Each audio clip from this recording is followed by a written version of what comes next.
नमस्कार साथियों। Success gain @Sunil Bhatt official channel में आप सभी का बहुत बहुत स्वागत है। उत्तराखंड लोक सेवा आयोग द्वारा कारागार विभाग के अंतर्गत जेल बंदी रक्षक परीक्षक 2022 का ऑनलाइन आवेदन पत्र आमंत्रित किया गया है। इसमें कुल रिक्त पद 238 हैं। 15 तारीख विज्ञापन प्रकाशन की तिथि है। एक दिन पहले इनने इसको प्रकाशित किया है। तारीख इसमें 15 नवंबर डाली है और ऑनलाइन आवेदन पत्र भरने की अंतिम तिथि 5 दिसंबर है। अब इसके इंपॉर्टेंट पॉइंट्स देख लेते हैं, इसमें क्या क्या पोस्ट हैं। अब आप देखिए टोटल पोस्ट जो हैं इसमें 238 हैं। इसमें पद नाम 2 हैं। जेल बंदी रक्षक है जिसके 214 कुल रिक्त पद हैं, लेवल 3 है। और महिला जेल बंदी रक्षक है उसका भी लेवल 3 है। दोनों सिमिलर पोस्ट हैं। 24 पोस्ट उसकी हैं तो दोनों मिला के 238 हैं।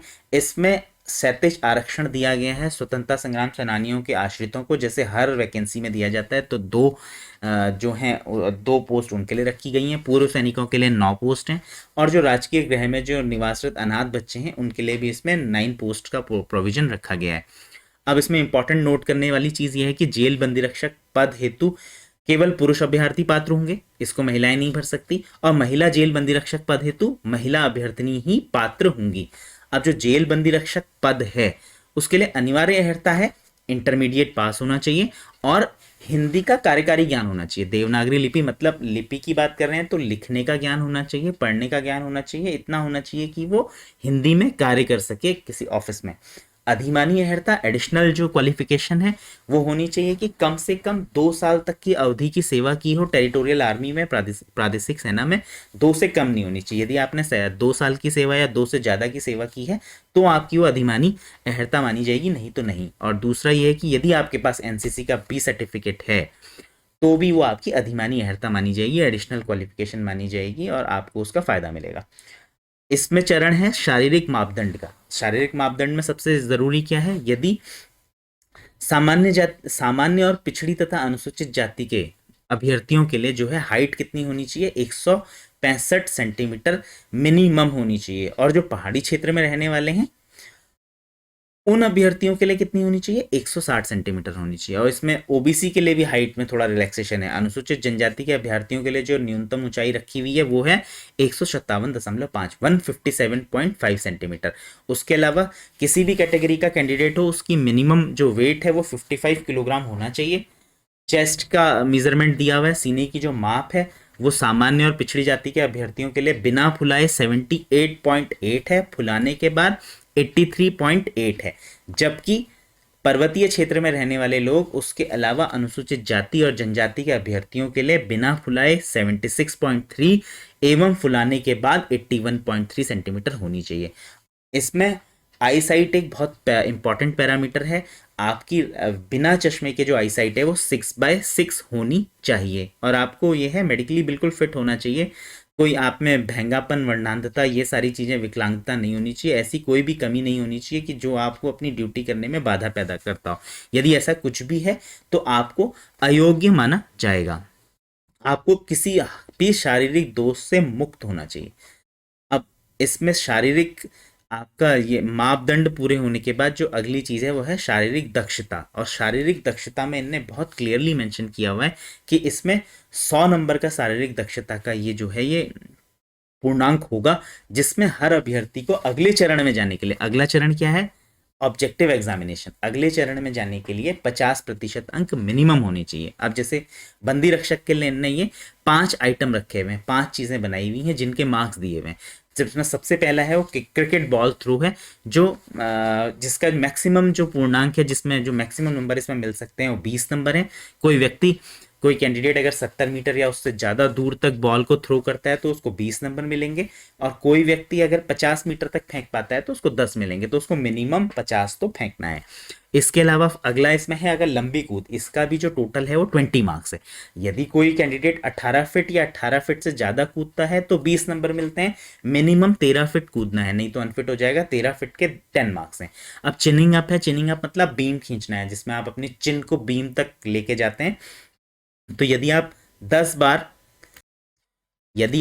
बार चिन को छूते हैं तो आपको 20 मार्क्स मैक्सिमम है और मिनिमम 5 बार तो छूना ही है, 10 मार्क्स हैं। फिर इसमें चौथा है बैठक और दंड। बैठक और दंड क्या है, बैठक आपको, बैठक के 10 मार्क्स हैं और दंड के भी 10 मार्क्स हैं, इसको एक ही आइटम माना गया है, इन दोनों में मिला के आपके 10 नंबर आने चाहिए। बैठक के पूर्णांक 10 हैं, यदि आप 2 मिनट में जो है 100 बैठक कर लेते हैं तो 10 नंबर पूरे हो गए। ऐसी अगर आपने 4 मिनट में 75 दंड लगा लिए तो 10 नंबर पूरे हो गए, लेकिन मिनिमम 25 तो करने ही करने हैं दंड आपको 4 मिनट में। तो ये दोनों एक ही सेक्शन का हिस्सा है, इन दोनों में मिला के 10 नंबर लाने हैं बैठक और दंड में। पांचवा है इसमें दौड़ व चाल।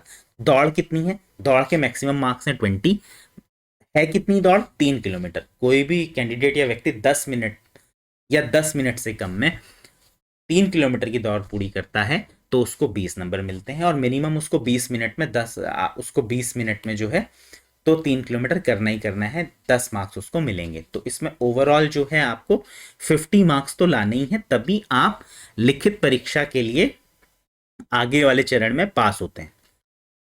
अब शारीरिक दक्षता और लिखित परीक्षा, इन दोनों के अंकों को जोड़ के ज्येष्ठता या ज्येष्ठता सूची बनेगी, मतलब मेरिट बनेगी इन दोनों को मिला के। तो आपको जो ये आपका शारीरिक दक्षता एग्जाम है इसको पास होने के लिए नहीं देना है, इसमें आपको अच्छे से अच्छा स्कोर करना है, क्योंकि मेरिट का आधार ये नंबर बनेंगे।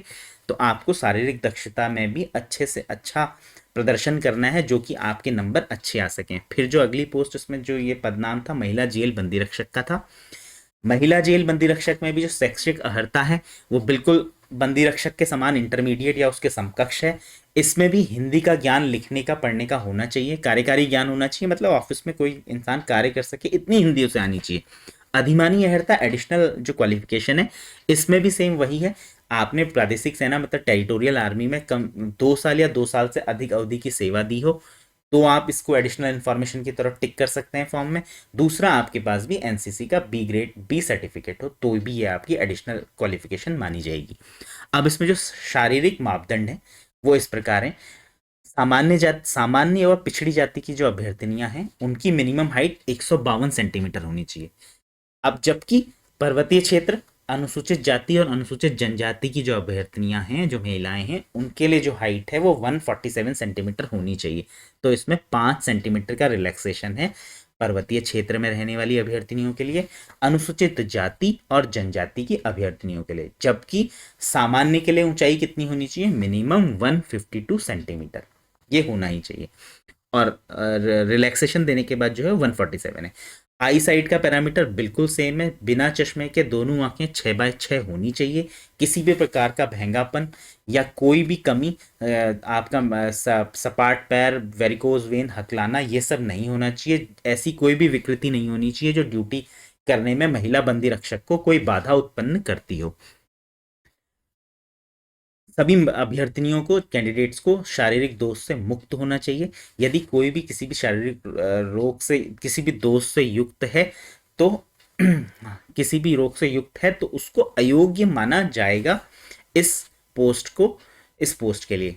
अब इसमें अगला है, जो भी इस मापदंड को पूरा कर लेगा वो अगले चरण में जाएगा। अगला चरण क्या है, जो भी अभ्यर्थिनी शारीरिक मापदंड पूरा कर लेंगी उनकी लिस्ट बनेगी, वो शारीरिक दक्षता का जो है टेस्ट के लिए आगे बढ़ेंगे। शारीरिक दक्षता इसमें भी बंदी रक्षक के समान 100 नंबर की है। अब इसमें 50% अंक, जैसे बंदी रक्षक में 50% अंक 100 में से लाने थे, उसी प्रकार इसमें भी 50% अंक लाने हैं। अब इसमें क्या है, इसमें 2 आइटम है। देखिए इसमें पहली चीज है चिनिंग अप, बीम ये देखिए ये बिल्कुल उसी तरह है जिस प्रकार पुलिस भर्ती में होता है, लेकिन पुलिस भर्ती में ये जो है ये बीम नहीं था। अब इसमें क्या है, अगर कोई अभ्यर्थिनी जो है 8 बार बीम को छूती है या 8 बार बीम खींच पाती है तो 50 नंबर, 50 अंक यहाँ पे मिल जाते हैं। उसके अलावा जो दूसरी चीज है वो है दौड़। दौड़ कितनी है, 2 किलोमीटर की दौड़ है, इसके भी 50 मार्क्स है। कोई 10 मिनट या 10 मिनट से कम में कर लेती है तो 50 मार्क्स मिल जाएगा, और मिनिमम जो है 15 मिनट में तो करनी करनी है, 10 में नहीं कर पाए तो 15 मिनट में अगर कोई करता है तो उसको 25 मार्क्स मिलते हैं। इसमें भी सिमिलर, दोनों शारीरिक दक्षता और लिखित परीक्षा इन दोनों के प्राप्तांकों से ज्येष्ठता सूची बनेगी, मेरिट बनेगी। अभी जो दोनों पद हैं ये अराजपत्रित हैं, मतलब नॉन गेजेटेड है, अस्थाई हैं, प्रोबेशनल हैं, और अंशदायी पेंशन युक्त है, मतलब एनपीएस है। अभी अस्थाई से आप ये मत सोचिएगा कि ये टेम्पररी पोस्ट है, कोई भी गवर्नमेंट जॉब जो होती है वो प्रोबेशनल पीरियड उसमें होता है, इसलिए उसको अस्थाई लिखा जाता है। आयु सीमा दोनों ही पद के लिए 21 से 35 वर्ष है। अब इसमें एक इम्पॉर्टेंट चीज़ ये है कि जिसने पहले जो ये विज्ञापन है उत्तराखंड अधीनस्थ सेवा चयन आयोग द्वारा प्रकाशित हुआ था, कब हुआ था? 28 जून 2021 को हुआ था। जिस किसी अभ्यर्थी ने भी इस विज्ञापन को भरा, इस विज्ञापन के बाद ऑनलाइन एप्लीकेशन किया था, तो उनकी जो आयु गणना है वो 1 जुलाई 2020 से होगी। और जिनने ये नहीं भरा था, इस बार भरा है, तो उनकी जो आयु की गणना है वो 1 जुलाई 2022 से होगी।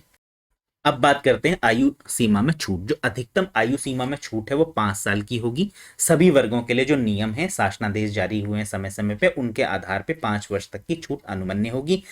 इसमें अधिसूचना संख्या 6172 उनके लिए है जो सशस्त्र सेना में कार्य करके रिटायर हुए हैं। तो उनके लिए इसमें ये होता है कि जितने भी वर्ष की आपने सेवा जो है सशस्त्र सेनाओं में दी है, उससे आप वो जो है आपकी आयु से उसको घटा के आपकी जो है एज निकाली जाती है। वो सेम रूल है, वो वैसे का वैसा इसमें अप्लाई होगा।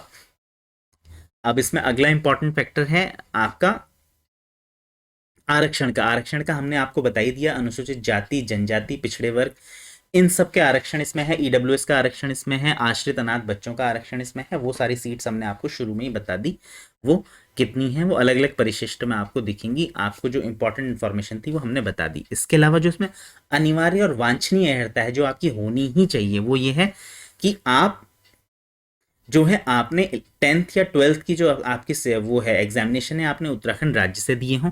यदि आपने ये यहाँ से 10th या 12th की परीक्षा पास की है, तो आप यहाँ के एग्ज़ाम देने के लिए, समूह गाँव के एग्ज़ाम, सीधी भर्तियों के लिए आवेदन करने के लिए पात्र हैं। यदि आपने नहीं दिए तो नहीं, आप नहीं हैं। लेकिन ऐसे ऐसे जो है ऐसे लोग जिनके माता पिता ऐसी जॉब में हैं जो उत्तराखंड से बाहर स्थानांतरित नहीं हो सकती, वो सैनिक हो सकते हैं, अर्धसैनिक हो सकते हैं, वो सार्वजनिक उपक्रमों में हो सकते हैं। यदि उनकी ऐसी जो है नौकरी है, ऐसी जॉब है जो बाहर स्थानांतरित नहीं हो सकती है, तो उनके भी पुत्र पुत्री यहाँ के राज्याधीन सेवा में समूहों की भर्ती में आवेदन करने के पात्र होंगे। उसके अलावा राज्य के स्थायी निवासी जो आजीविका कमाने के लिए अन्य राज्यों में जाके रह रहे हैं, उनके पुत्र पुत्री भी समूह गाँव में अप्लाई करने के लिए एप्लीकेबल होंगे। ये बहुत इंपॉर्टेंट फैक्ट है। ऐसे लोग जो राज्य के स्थायी निवासी हैं लेकिन आजीविका कमाने के लिए उत्तराखंड से बाहर हैं, तो उनके पुत्र पुत्री भी समूह गौ की सीधी भर्तियों में आवेदन करने के पात्र होंगे। और उत्तराखंड लोक सेवा आयोग की जो वांछनीय अर्हता नियमावली है वो 2010 में आई थी, उसको हमने आपको यहाँ पे डिटेल में बता दिया है। और इसमें एक इम्पॉर्टेंट फैक्टर ये है कि जो भी कैंडिडेट हैं उनका ये है कि आवेदन पत्र प्राप्त होने से पहले सेवायोजन कार्यालय में पंजीकरण होना चाहिए। ये इसमें एक बहुत इम्पॉर्टेंट फैक्टर था।